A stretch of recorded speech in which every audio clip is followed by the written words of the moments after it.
Monsoon का season चल रहा है और इस सीज़न में सबसे ज़्यादा बेपरवाह हो जाते हैं बच्चे। कैसे रखा जाए इन बच्चों का इस मौसम में ध्यान, माता पिता को क्या सावधानियां बरतनी चाहिए, इसी पर बात करने के लिए आज हमारे साथ हैं सेठी हॉस्पिटल के पीडियाट्रिशियन डॉक्टर चिराग सेठी जी। डॉक्टर साहब, बहुत बहुत स्वागत है आपका हमारे चैनल पर, हमारे शो में जिसका नाम है विकास वीर। और बहुत बहुत शुक्रिया आपका इतने बिजी स्केड्यूल में से हमसे बातचीत करने के लिए, समय निकालने के लिए। सबसे पहले मैं चाहूँगी आप अपने बारे में थोड़ा सा हमारे दर्शकों को कुछ बताएं। मैं मैम डॉक्टर चिराग सेठी।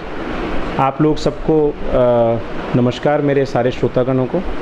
मैं एक पीडियाट्रिशियन और एक उसके बाद मैंने मेरा super specialisation paediatric intensive care, जिसे आईसीयू केयर बोलते हैं हम नॉर्मल, उसमें मैंने किया है गंगाराम हॉस्पिटल से। और फिर इसी क्रम में आगे मैंने पीडियाट्रिक इंटेंसिव केयर को मेरी एक फेलोशिप यूएस सैन एंटोनियो से ली हुई है, बॉस्टन हॉस्पिटल से। अभी मैं पिछले 10 साल से यहाँ पे कार्यरत हूँ और यहाँ पे पीडियाट्रिक न्यूरोलॉजी और पीडियाट्रिक इंटेंसिव केयर तीनों चीज़ों को देखता हूँ। सर, मॉनसून का जैसा कि सीज़न चल रहा है, आप एक पीडियाट्रिशियन है, मैं आपसे जानना चाहूँगी इस वक्त किस तरीके की आपको ज़्यादा डिजीज़ दिख रही हैं बच्चों में जो सामने आ रही हैं? मैम, जैसा ये मौसम चल रहा है तो इस मौसम में जो है बेसिकली ये जब भी नमी वाला मौसम आएगा तो इसमें वायरल इन्फेक्शंस, वो सिंपल चाहे बुखार वाले हों, जुकाम खांसी के साथ हों, या फिर सीवियर वायरल इन्फेक्शन जिसमें एक अलग प्रकार के डेंगू और ये सब चीज़ें आना चालू हो जाती हैं। तो इस मौसम में बेसिकली ये सब चीज़ें दिखती हैं, बच्चों को बुखार आना, जुकाम खांसी ये रहना, कुछ मच्छरों के कारण बीमारियां, क्योंकि इस मौसम में बरसात, गंदगी, कीचड़ ये सब चीज़ रहेगा तो मच्छर पनपते हैं, जिनके साथ साथ फिर मच्छरों वाली बीमारियां जिसमें डेंगू, मलेरिया ये सब चीज़ें कॉमन हैं। सर, कौन से ऐसे सिम्टम्स हैं जिससे हमको ये समझना चाहिए कि ये एक आम फीवर है कि बच्चों में ये वायरल फीवर हो रहा है? देखिए, ये बड़ा ज़रूरी है समझना। मैं चाहता हूँ ये सारे पेरेंट्स जो भी सुन रहे हो वो सब चीज़ इनको ध्यान रखें। बुखार एक नॉर्मल चीज़ है, ये बिल्कुल ठीक बात है। ये एक प्रक्रिया है जो बहुत सारे घरों में बहुत सारे बच्चों को, बड़ों को, सबको हो रही होगी। अगर जो चीज़ों का ध्यान रखना है उन चीज़ों को एक बार अपने बच्चों के लिए वो देखें। अगर किसी बच्चे का बुखार 2 या 3 दिन से ज़्यादा रह रहा है और बुखार काफ़ी तेज़ आ रहा है, मतलब ये कि बुखार 99-100 है, ठीक है हमने दवा दे दी उतर गया, लेकिन बुखार 102, 103 आ रहा है, तो ज़रूर अपने डॉक्टर से मिले और उस बच्चे को दिखवाएं एक बार। मतलब सिर्फ बुखार की दवा देना उन केसेस में ठीक नहीं है। दूसरा जो लक्षण है वो उन लक्षणों का जो बेसिकली बच्चों के लिए ध्यान रखना है। अगर किसी बच्चे को बुखार के साथ लगातार उल्टियाँ हो रही हैं, किसी बच्चे को बुखार के साथ साथ पेशाब कम हो रहा है, मतलब ये कि दिन में 1 बार, 2 बार या 3 बार पेशाब जा रहा है, बच्चे को बुखार के साथ शरीर पे लाल या नीले रंग के चिकत्ते जैसे दाने आ रहे हैं, या बच्चे को बुखार तेज़ रह रहा है जो लगातार रह रहा है, मतलब ये कि बुखार उतर ही नहीं रहा साहब, 102, 103 आता है, नीचे 100 तक आता है, फिर 102, 103 पहुँच जाता है। या फिर बच्चे को बुखार के साथ करेड़े आए, या बच्चे का एबनॉर्मल बिहेवियर होना चालू हो, मतलब ये कि बच्चा आपसे इरिटेबल बहुत ज़्यादा हो रहा है, चिड़चिड़ा हो रहा है, एग वैग फेंक रहा है। ऐसी कंडीशंस में तुरंत अपने डॉक्टर को दिखाना चाहिए और उनकी सलाह लेनी चाहिए बुखार के लिए। ये वो बुखार है जो हाँ हो सकता है वायरल फीवर हो, लेकिन अब यही बुखार या तो बच्चे के दिमाग पे या बच्चे के और शरीर के जो इम्पोर्टेंट महत्वपूर्ण अंग हैं उन पे असर डालना चालू कर रहा है। पेरेंट्स की रिस्पॉन्सिबिलिटी ऐसे में बहुत ज़्यादा बढ़ जाती है। किस तरह की सावधानियां पेरेंट्स को पहले से ही अपने बच्चों के प्रति यहाँ पर रखनी चाहिए? देखो, सावधानी की हम बात करें तो ये चीज़ सबसे पहले अपने घर से चालू होनी चाहिए और फिर समाज में हर कोने में जानी चाहिए। जो मैं मानता हूँ समाज में जो चीज़ अपने घर से चालू होनी चाहिए वो घर की साफ़ सफाई, अपने घर की बाहर की चीज़ों की साफ़ सफाई, किसी भी जगह पे पानी इकट्ठा ना हो, चाहे घर में हो आपके कूलर में पानी इकट्ठा है, टंकी पर खुली है उसमें पानी इकट्ठा है, बाहर मान लो किसी ने गाय का पीने के लिए पानी का बना रखा है उसमें गंदा पानी पड़ा है वहाँ इकट्ठा है, आपके घर के बाहर आपकी नालियाँ हैं वो गंदी पड़ी हैं, वहाँ आपने कचरा डालते हो वहाँ इकट्ठा हो रहा है। तो कोई भी चीज़ ऐसी जहाँ पे गंदगी है, या जैसे बेसिकली इनमें मच्छर पनपते हैं, या साफ़ पानी जहाँ ठहराव हो पानी का, जैसे कूलर का पानी, और ये इनमें डेंगू के और इनके मच्छर पनपते हैं। तो इन मौसम वाली बीमारियों में इन चीज़ से विशेष तौर पे ध्यान रखा जाए, मच्छर मक्खियों को जितना कोशिश कर सकें। दूसरा, फिर अपने बच्चे की देखभाल कोशिश करें कि बच्चों को इस मौसम में पूरे बहा के कपड़े पहनाएं, आधे कपड़ों में बच्चों को ना घुमाएं। कोशिश करें पार्क में लेके जाएं तो शाम के समय कोशिश करें कि कम लेके जाएं, क्योंकि उस टाइम पे जो डेंगू के मच्छर होते हैं या जो स्क्रब टाइफस है जो घास से होता है, ये उन टाइम पे ज़्यादा मच्छर काटते हैं। पूरे कपड़े पहनाएं। अपने बच्चे के ऊपर या तो आजकल पैच आते हैं मॉस्किटो के, जो अपने बच्चे के आप कपड़ों पे लगा सकते हैं जिससे उसके मॉस्किटोज़ पास ना आए। या जैसे अगर बड़ा बच्चा है जो 5-6 साल से ऊपर है तो उसके ओडोमॉस की क्रीम लगा सकते हैं जिससे मच्छर उसको बाइट ना करे। ये सब चीज़ें हैं जो बच्चे के पेरेंट्स को ध्यान रखना चाहिए, साफ़ सफाई का ध्यान रखना चाहिए, ये सब चीज़ करनी चाहिए। सर खाने पीने में किस तरह की सावधानी बरतनी चाहिए? खाने पीने में सावधानी बरतने की ऐसे बच्चों को कोई बहुत ज़्यादा वो नहीं, बट कोशिश ये करें कि बच्चों को इस मौसम में बाहर का खाना पीना कम खिलाएं, स्पेशली उन जगहों पर जहाँ पे खुली चीज़ें जैसे बन रही हैं, मान लो चाहे वो हमारी रोड साइड स्टॉल्स हों, गोलगप्पे वाले हों, हमारे पिज़्ज़ा पेस्ट्री बर्गर, मतलब ये जो बच्चों को जो नूडल्स ये सब खाने के शौक़ हैं, इस मौसम में इन सब चीज़ों को अवॉइड करना चाहिए क्योंकि इन मौसम में उनसे इन्फेक्शन होने के चांस काफ़ी ज़्यादा रहता है। सर इस मौसम में जो बच्चे वायरल फीवर का शिकार हो चुके हैं, जिनमें इन्फेक्शंस हैं, उन्हें किस तरीके की डाइट लेनी चाहिए? देखो बच्चों की अगर मैं प्राइमरीली बात करूं तो बुखार के टाइम पे एक ये चीज़ मान के चलें कि बच्चों को पानी की मात्रा काफ़ी देनी है। पानी चाहे वो ORS का हो, ग्लूकॉन डी हो, नारियल पानी हो, मैं तो कहता हूं कि आप फ्रूटी पिला लो अगर आपको अच्छा फ्रूटी पी रहा है तो, बट पानी की मात्रा कम से कम 1.5 से 2 गुना होनी चाहिए जो उसकी नॉर्मल में है। दूसरा फिर डाइट में उसको आप न्यूट्रिशियस फ्रूट्स दे सकते हैं, न्यूट्रिशियस डाइट दे सकते हैं जिसमें आपके फ्रूट्स में हो गए जो भी रसीले वाले फ्रूट्स हैं वो दे दें, जो रसीले वाले फ्रूट्स हैं वो दे दें। डाइट में आप जो चीज़ देना चाहते हैं बच्चों को वो सब चीज़ें आप दे दें। फ्रूट्स आपके जैसे चाहे वो जो भी अवेलेबल फ्रूट हो, कोई ज़रूरी नहीं है सब हमको कोई ऐसा फ्रूट मंगवाना है, जैसे एक सबको दिमाग में रहता है कि डेंगू है तो कीवी खिलानी है हमको, तो उनका कोई बहुत ज़्यादा इंपॉर्टेंस नहीं है। आप फ्रूट कोई सा भी हो, जो फ्रेश फ्रूट हो, जो मौसम का अच्छा फ्रूट हो वो खिलाएं, अच्छी न्यूट्रिशियस डाइट रखें, तेल चिकनाहट बाहर की चीज़ें इनका अवॉइड करें और पानी की मात्रा एडिक्वेट रखें। बस सबसे बड़ी दिक्कत आती है घर वाले बच्चों को पानी कम पिलाते हैं, सोचते हैं कुछ खा लें। आप पानी पिलाओ, पानी पिलाओगे तो ऑलमोस्ट आपकी 30-40% जो फीवर से रिलेटेड प्रॉब्लम्स हैं कम हो जाएंगी। सर जैसे जैसे ये मानसून का सीज़न आगे बढ़ेगा, हमको डेंगू के भी बहुत ज़्यादा केसेस देखने के लिए मिलते हैं। बिल्कुल बिल्कुल, यही मौसम है जिसमें डेंगू के मच्छर सबसे ज़्यादा पनपते हैं और स्पेशली बरसात के बाद। इस बार बरसात, क्योंकि बरसात के बाद जब ये मौसम उमस वाला, ह्यूमिडिटी वाला आता है, इसमें वो मच्छर बनने चालू होते हैं। और फिर देखो डेंगू तो हम लोग सब जानते हैं और देख चुके हैं, जब भी डेंगू आता है जिस टाइम पे वो पीक पे होता है तो उस टाइम हम भी बहुत अपने बच्चों को खोते हुए हमारे सामने देखते हैं। शायद घर वाले भी ये सब चीज़ महसूस करते हैं और समाज भी महसूस करता है। इसके लिए प्लीज़ एक सबसे गुजारिश है कि जहाँ पे देखो ये एक इंडिविजुअल लेवल से कोशिश करनी है, वो इंडिविजुअल लेवल से जहाँ पर भी चीज़ हो, वो आपके घर पे हो, कहीं साफ़ पानी इकट्ठा हो रहा है, कहीं पानी इकट्ठा है, वहाँ ना होने दें। आपके बाहर की साफ़ सफाई की कुछ जिम्मेदारी आप रखें, कुछ सरकार निभाए, कुछ जो नागरिक जागरूक हैं वो अपनी जगहों की साफ़ सफाई करवाएं। कोशिश करें बच्चों को सिर्फ फुल बाजू के कपड़े पहनाएं, हाफ पैंट हाफ स्लीव्स की टी-शर्ट, इनमें बच्चों को ना घुमवाएं। शाम के टाइम बच्चों को प्ले ग्राउंड्स में या प्ले एरियाज़ में उनमें ना भेजें जहाँ खुले गार्डन हो, ये सब चीज़ें उनसे अवॉइड कराएं।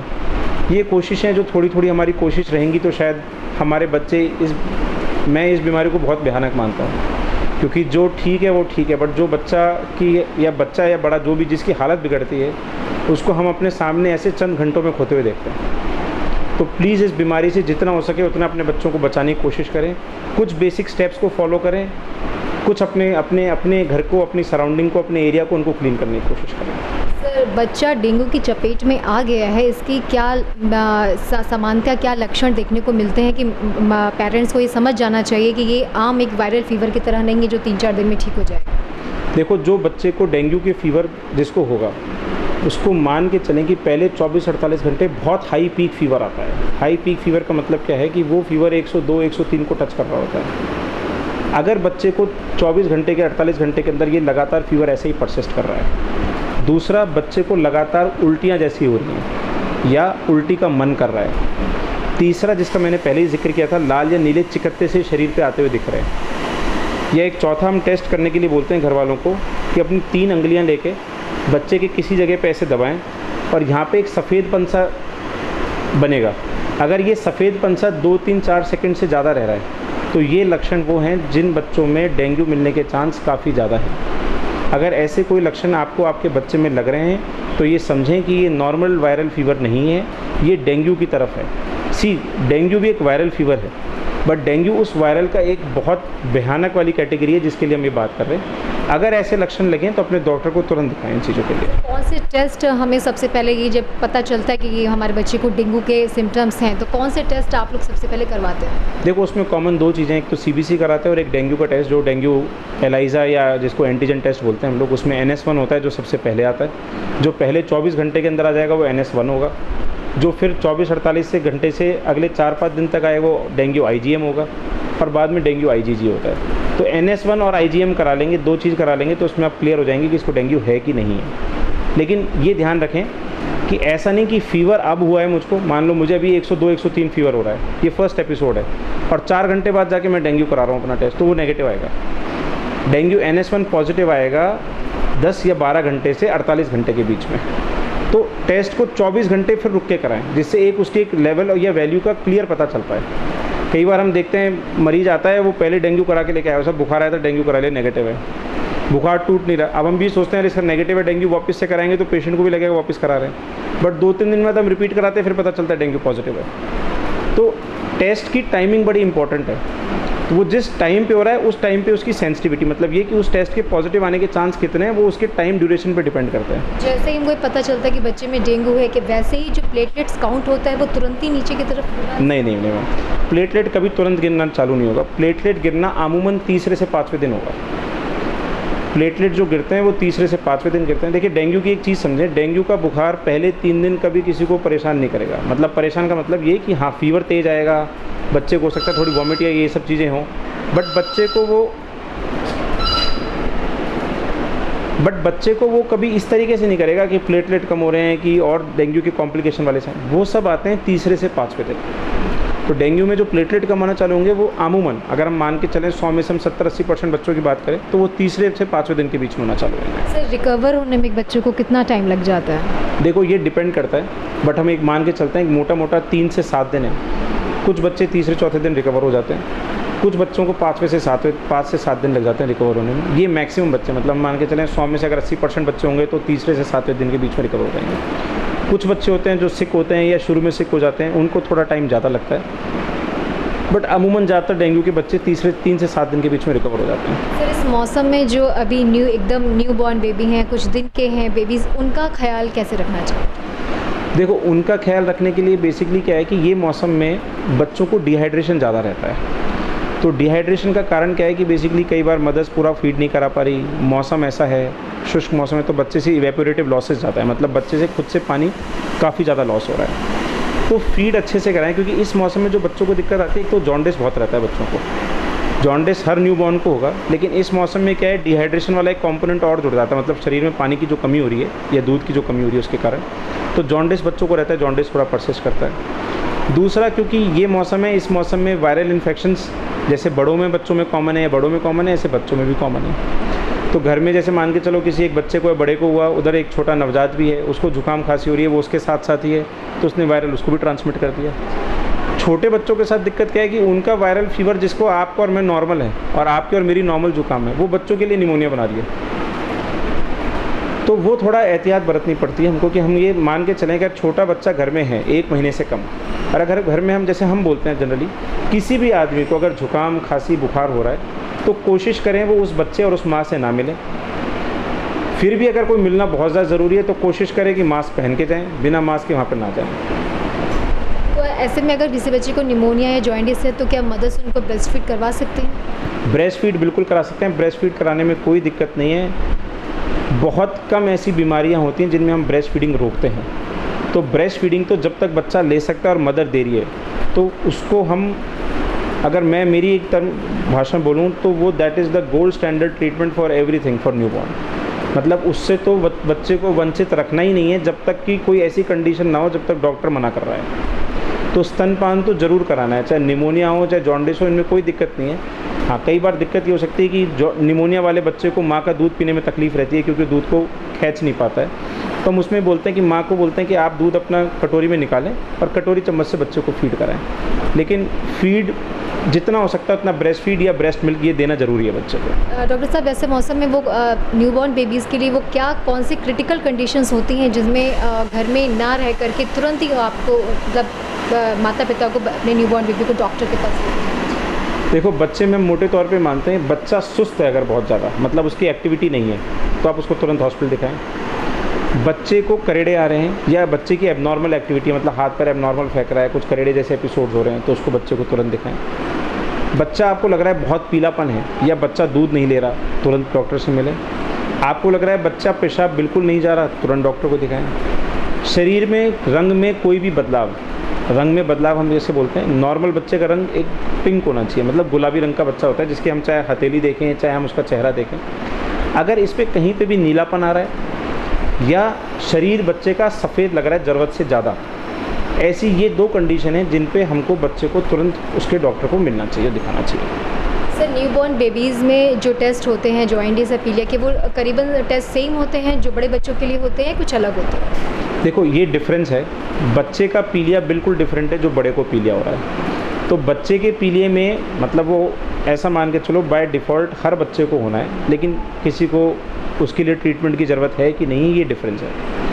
बच्चे का पीलिया डिफरेंट होता है, उसमें ट्रीटमेंट भी डिफरेंट होता है, उसमें सिर्फ एक फोटोथेरेपी जिसको हम ब्लू लाइट बोलते हैं वो ट्रीटमेंट है, कोई दवा इंजेक्शन ट्रीटमेंट नहीं है उस चीज़ का। जो बड़ों के टेस्ट हैं बिलिरुबिन या जिसको हम बोलते हैं LFT, बच्चों में LFT की आमूमन आम तौर पर मतलब मैं 100 में बात करूँ तो 99% बच्चों को ज़रूरत नहीं पड़ती, खाली पीलिया एक आपको बिलिरुबिन का लेवल देखना होता है। बड़ों में आपको पूरी LFT देखनी होती है कि इसके OTPT, लीवर के एंजाइम कैसे हैं, कोई और लीवर में रुकावट तो नहीं है जिसके कारण ऐसे हैं। वैसे जनरली 99% बच्चों में नहीं होता। बड़ों का जो पीलिया होता है बिलिरुबिन वो 1.5 नंबर से ऊपर आता है, उसको हम पीलिया बोलते हैं, 1.5 या 2 नंबर से ऊपर आता है। बच्चों में हमारे लिए डेज़ के साथ साथ इम्पॉर्टेंट है।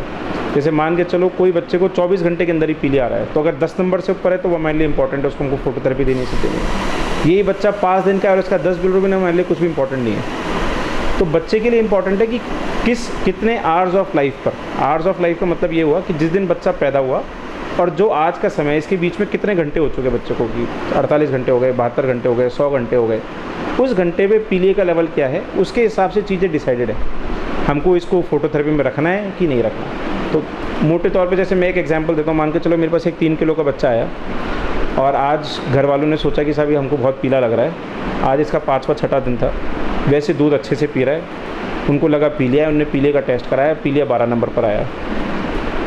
ये 12 नंबर अगर वो रिपोर्ट के साथ देखेंगे तो उनको लगेगा 1.5-2 नंबर के ऊपर तो मतलब बहुत ज़्यादा बढ़ गया ये, बट 12 हमारे लिए नॉन सिग्निफिकेंट है, इसमें हमको कुछ नहीं करना, बोलना है आप घर जाओ, दूध पिलाओ, ऐसे ही रखो, 3 दिन बाद वापस चेक करा लेना। यही पीलिया 3 किलो का बच्चा होता, पीला लग रहा होता, दूध भी पी रहा था, लेकिन पीलिया 18-20 पे आता तो हमको भर्ती करने की ज़रूरत पड़ जाती। तो इम्पॉर्टेंट है किस दिन पे कितना आ रहा है, बच्चे का वज़न क्या है। तो कई बार पेरेंट्स हमारे पास ऐसे आते हैं, बाहर से रिपोर्ट कराई हुई है, अब बाहर कहीं रिपोर्ट कराई, उसने बता दिया 10 नंबर, तो कंपेयर करते हैं यार बहुत, तो 2 तक ही नॉर्मल है, इसको तो 10 तो बहुत ज़्यादा हो गया।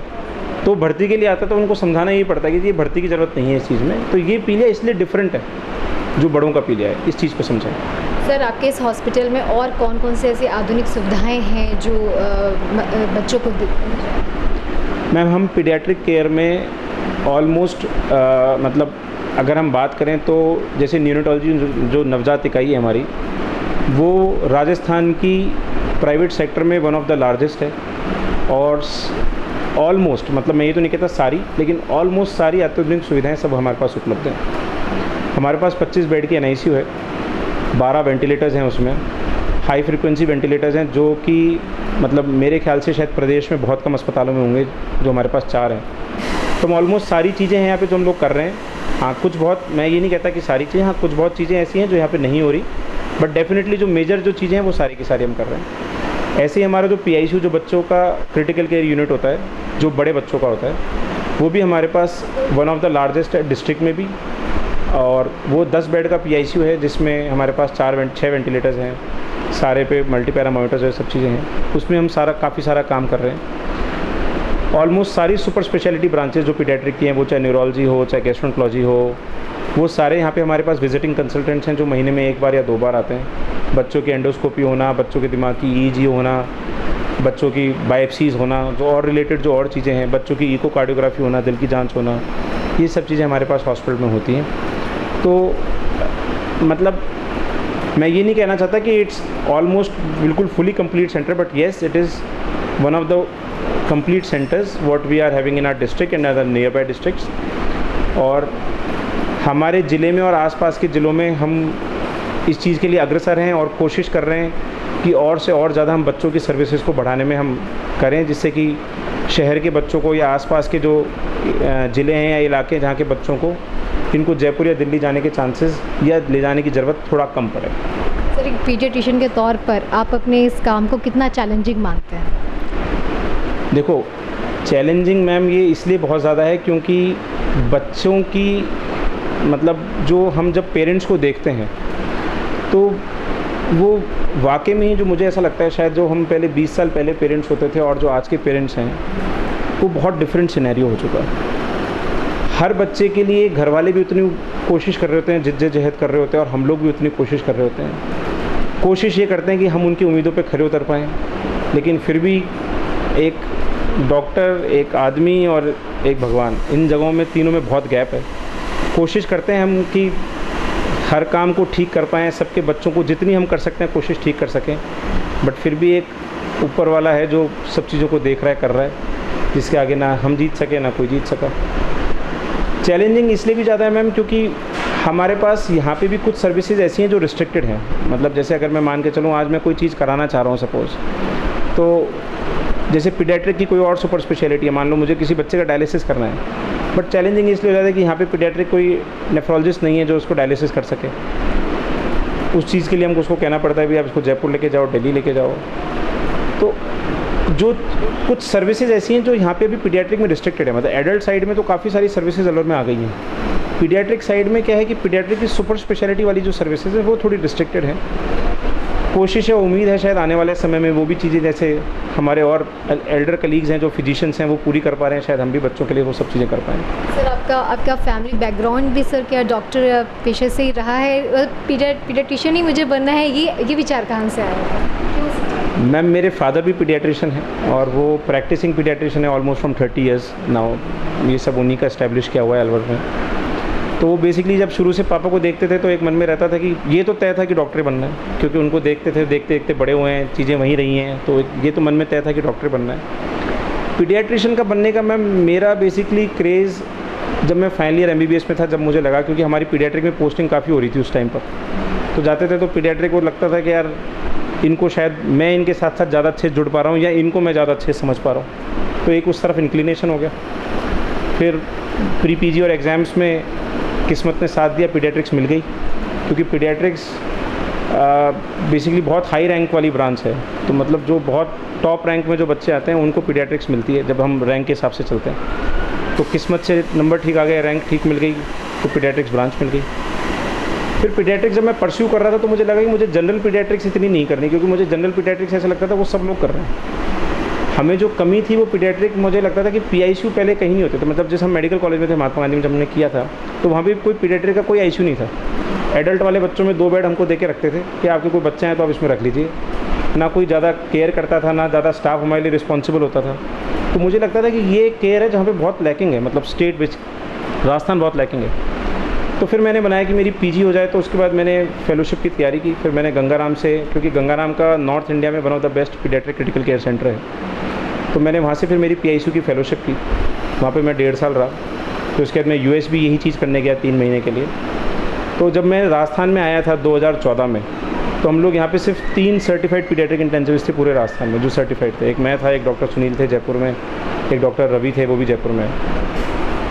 आज वो चीज़ बढ़ के हम शायद 10 या 12 जने हो गए पूरे राजस्थान में जो ट्रेड पीडियाट्रिक इंटेंसिविस्ट है। अब भी चीज़ बहुत लैकिंग है, क्योंकि पीडियाट्रिक इंटेंसिव केयर इतनी जगह सब जगह डेवलप नहीं है। बट एक ये चैलेंज था कि कुछ पीडियाट्रिक के अलावा कुछ और चीज़ करनी है, इसलिए पीडियाट्रिक इंटेंसिव केयर में गया और वो चीज़ थोड़ा पैशन फॉलो कर रहे हैं, इसलिए काम कर रहे हैं। पापा के साथ बॉन्डिंग आपकी कैसी है, और क्या कभी ऐसा होता है कि कोई से इमरजेंसी या कोई क्रिटिकल केस आया तो आपने पापा की हेल्प ली? मैम ये डे इन डे आउट होता है। देखो बॉन्डिंग हमारी बहुत अच्छी रहती है, बट हाँ हम डे टू डे बहुत सारी चीज़ों पर डिस्कशन करते हैं। हम ऑलमोस्ट हर बच्चा जो सिक है उसका डेली हम लोग, चाहे वो देख रहे हो चाहे मैं देख रहा हूँ, क्योंकि सारा राउंड ना वो अकेले ले पाते ना मैं ले पाता हूँ। तो हम ये ज़रूर है कि हम बैठ के 24 घंटे में उन सारे सिक पेशेंट्स को डिस्कस ज़रूर करते हैं कि हमें क्या करना चाहिए। और मैं पापा की राय, पापा भी मेरी लेते हैं, मैं पापा की राय लेता हूँ। पापा मेरी राय लेते हैं कि उनको लगता है कि यार इस बच्चे को हम और क्या कर सकते हैं, या और सिक है तो उसको और क्या मोड है जिस पे तुम इसको इम्प्रूव कर सकते हो, या वेंटिलेशन का मोड जो उनकी मेरी स्टडी है, वेंटिलेटर रिलेटेड या इंटेंसिव केयर रिलेटेड, मैं उनकी हेल्प लेता हूँ कि और डायग्नोसिस क्या सोच सकते हैं, इसको और क्या कर सकते हैं, क्योंकि उनका एक बहुत वास्ट एक्सपीरियंस है पिछले 30 साल का, तो उससे मैं इनको चीज़ों को सोच सकता हूँ। तो वो मैं चीज़ ज़रूर करता हूँ। हॉबीज़ क्या क्या है इसके अलावा आपकी, टाइम मिलता है उन हॉबीज़ को पूरा करने के लिए? मैम मेरी हॉबी थी क्रिकेट खेलना और स्विमिंग, और अभी मैं दोनों ही परस्यू नहीं कर पाता, क्योंकि ऑलमोस्ट हम सुबह 8 सवा 8 बजे यहाँ पे आ जाते हैं और शाम को 9 बजे तक यहीं निकल जाते हैं। तो अभी तो हॉबी परस्यू करने का टाइम नहीं मिल रहा, लेकिन हाँ उम्मीद है कि शायद थोड़ा सा खुद को जब रिलैक्स कर पाएंगे तो अपनी हॉबीज़ को वापस से परस्यू करेंगे। बच्चों के साथ डील करना सर क्या कितना मुश्किल हो जाता है? कभी कभी जब बच्चा बीमार रहता है तो काफ़ी चिड़चिड़ा हो जाता है, इलाज नहीं करवाना चाहता, इंजेक्शन नहीं लगवाना चाहता, उसे समझाना, टैकल करना, वो कितना? मैं उसमें कोशिश ये करता हूँ कि मैं बच्चे को फिर बहुत समय देता हूँ। जैसे अभी मेरे पास एक बच्चा भी एडमिटेड है, अभी जस्ट प्राइवेट रूम में अभी एक एडमिट हुआ। बच्चा बहुत चिड़चिड़ा है, मुझे इन्फेक्शन काफ़ी ज़्यादा है उसको, 4-5 दिन से वो ट्रीटमेंट ले भी रहे थे, बट उसको फीवर परसिस्ट कर रहा है, इन्फेक्शन काफ़ी ज़्यादा है। तो आज पेरेंट्स भी बड़े वरीसम थे कि साहब ये तो रुकेगा ही नहीं अस्पताल में। मैं अभी आपसे बात करने से पहले मैं आधे घंटा उस पेशेंट के साथ साथ बैठा हुआ था, तो उसमें बच्चे के साथ बहुत देर तक खेलता रहा। फिर उसको मैंने धीरे धीरे मैंने मेरे सामने उसको इंजेक्शंस लगवाए, मेरे सामने कैनला लगवाया। अब जाके वो नाउ ही सेटल्ड, अब वो टीवी देख रहा है, वहाँ पे सेटल्ड है, घर वाले सेटल्ड हैं। तो कई बार हमको लगता है जब बच्चे, क्योंकि बच्चा बच्चा ही रहेगा, मतलब बच्चे को मैं फोर्सफुली कुछ काम नहीं करा सकता, तो हमें लगता है कि उस टाइम पे मैं सोचता हूँ कि मैं हूँ या पापा हूँ या सपोज़ हम नहीं है, तुम्हारे और डॉक्टर्स हों, हमने एक ये बना रखा है कि उस पेशेंट को, उस बच्चे को फिर हम 15-20 मिनट उसके साथ रहते हैं और कोशिश ये करते हैं कि उसकी चीज़ें हम करें। तो जैसे मैं उसके कैनला लगाना था तो मैं कैनला लगाया, तो मैं उसके साथ साथ खेल रहा हूँ, बात कर रहा हूँ, उसके साथ साथ उसको कैनला लगाया। मैंने कहा थोड़ा सा दर्द होगा, कोई बात नहीं, तू भी अंकल को छुट्टी भरना। तो उसको करने के बाद मैंने कहा अब तू मेरे छुट्टी भर, जितनी तेज़ मैंने भरी। तो उसने 2-3 बार भरी, देन ही स्टार्टेड लाफिंग। तो अब उससे वो एक ठीक है, उसको लग गया कि मुझे एक काम करना है, तो अभी वो रिलैक्स एटमॉस्फेयर में आ गया। तो हमारे पेशेंट्स को हमें डील करना पड़ता है, डेफिनेटली है, इरिटेबल होते हैं, बट उसके लिए हमको ही टाइम देके उनको चीज़ों को सॉर्ट आउट करना पड़ता है। पेशेंस रखना आप लोगों के लिए भी कभी कभी बड़ा मुश्किल हो जाता होगा। लेकिन जैसे कि बच्चा जब बीमार होता है तो पैनिक उसके जो पेरेंट्स होते हैं वो बहुत ज़्यादा हो जाते हैं, ऐसे में वो डॉक्टर पे बहुत प्रेशर डालते हैं, जल्दी से जल्दी इलाज कीजिए, ऐसी कंडीशन भी आपने फेस की होंगी। उस वक्त आप क्या मतलब उनको, पेरेंट्स को बोलते हैं? मैं एक बार यही चीज़ बोलता हूँ कि देखो अभी हम कर रहे हैं सब चीज़ें, आप एक बार रिलैक्स होएं, आप रिलैक्स हो गए तो हम लोग भी रिलैक्स होकर चीज़ों को कर पाएंगे। जल्दी में कोई चीज़ अच्छी नहीं हो सकती। किसी की कोई लाइफ सेविंग कंडीशन हो तो उसमें तो हम खुद ही बहुत इमरजेंसी में सब काम कर रहे होते हैं, उसमें आपको बोलने की ज़रूरत नहीं है। बट मान के चलो आपको कोई चीज़ है तो आपको उसको समझना पड़ेगा कि मेरे बच्चे की बीमारी है, बीमारी को जितने टाइम चढ़ने में लगा है इतना टाइम उसको उतरने में लगेगा। मान के चलो अब मेरे पास कोई फीवर आता है, उसका 104 बुखार है, अब पेरेंट्स कहें इसको एकदम नॉर्मल करो, जल्दी करो, अब वो जल्दी, it will take time.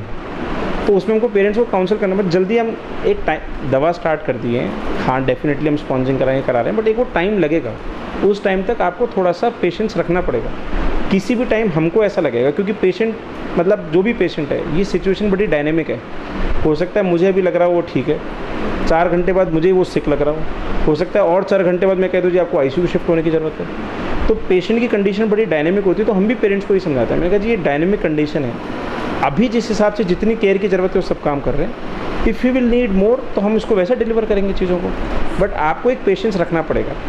Even then कई बार पेशेंट्स कहते हैं साहब नहीं हो रहा, कुछ भी फ़ायदा नहीं मिल रहा, तो मैं बड़ी विनम्रता से कहता हूँ, मैंने कहा देखो सर ऐसा है कि जितना मेरे से हो सकता है मैं काम कर रहा हूँ, एक बार फिर भी आप किसी दूसरे की राय लेना चाहते हैं दूसरे की राय लें, क्योंकि बच्चा जितना आपके लिए इम्पॉर्टेंट है उतना मेरे लिए भी है। मेरे लिए पेशेंट एक बाद में है, मेरे लिए वो पहले एक जान है, वो चाहे वो आपके साथ हो चाहे वो मेरे साथ हो, तो मेरे लिए वो इम्पॉर्टेंट है। हाँ कुछ ऐसा हो सकता है, कई बार ज़रूरी नहीं है कि मैं 100% राइट हूँ, हो सकता है कुछ चीज़ मैं छोड़ रहा हूँ, कुछ चीज़ मैं मिस कर रहा हूँ। एज अ ह्यूमन ये हमारी एक टेंडेंसी है।